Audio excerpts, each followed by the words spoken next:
Assalamualaikum warahmatullahi wabarakatuh. Halo semuanya, perkenalkan nama saya Denisa Dila Makfiroh, NIM 19011113195. Saya merupakan mahasiswi Prodi Bimbingan dan Konseling FKIP Universitas Riau.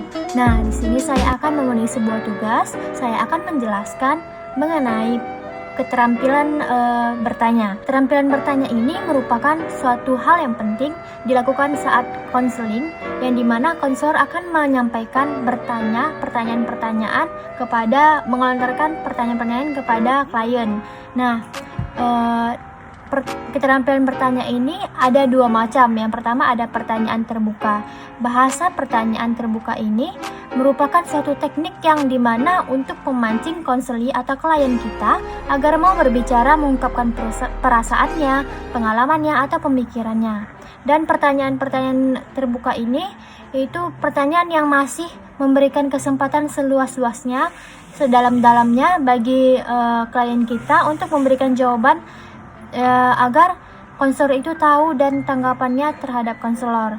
Nah, kebanyakan itu pada saat pertanyaan terbuka ini, si klien itu dapat menjawabnya dengan luas, dengan lebih jelas dan lebih mendalam lagi. Contohnya seperti apakah, bagaimana, adakah, bolehkah, dapatkah, bisakah, dan contoh yang nyatanya itu seperti contohnya, apakah saudara merasa ada sesuatu yang ingin kita bicarakan sekarang?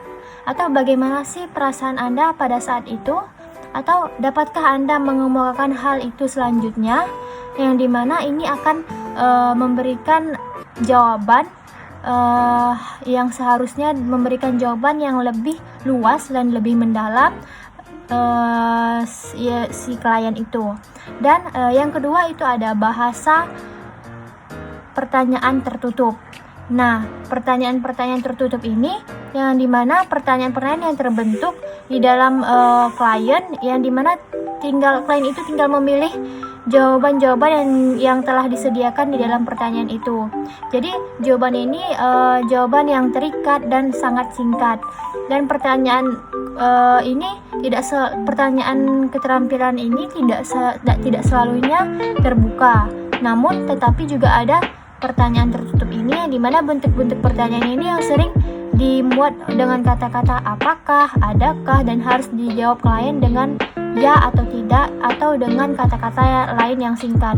Dan tujuan pertanyaan tertutup ini yang merupakan yaitu untuk mengumpulkan informasi, menjernihkan atau memperjelaskan sesuatu, dan menghentikan omongan klien yang udah melantur atau yang telah menyimpang jauh.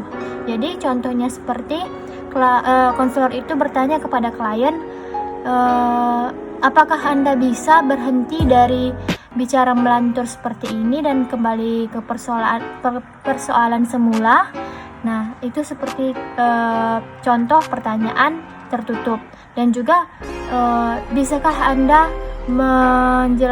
mengemukakan berapakah teman Anda pada saat itu? Nah, maka si klien akan menjawab hanya 4 atau hanya 3, yang jawabannya hanya singkat. Dan keterampilan bertanya ini sangat penting dilakukannya, dikarenakan itu merupakan suatu keterampilan yang dimana agar konseling itu tidak jauh larinya yang tidak diinginkan atau seperti yang telah melantur kemana-mana. Jadi agar klien itu bisa tetap ke suatu persoalan yang dimana persoalan itu yang seharusnya dibahas pada saat konseling.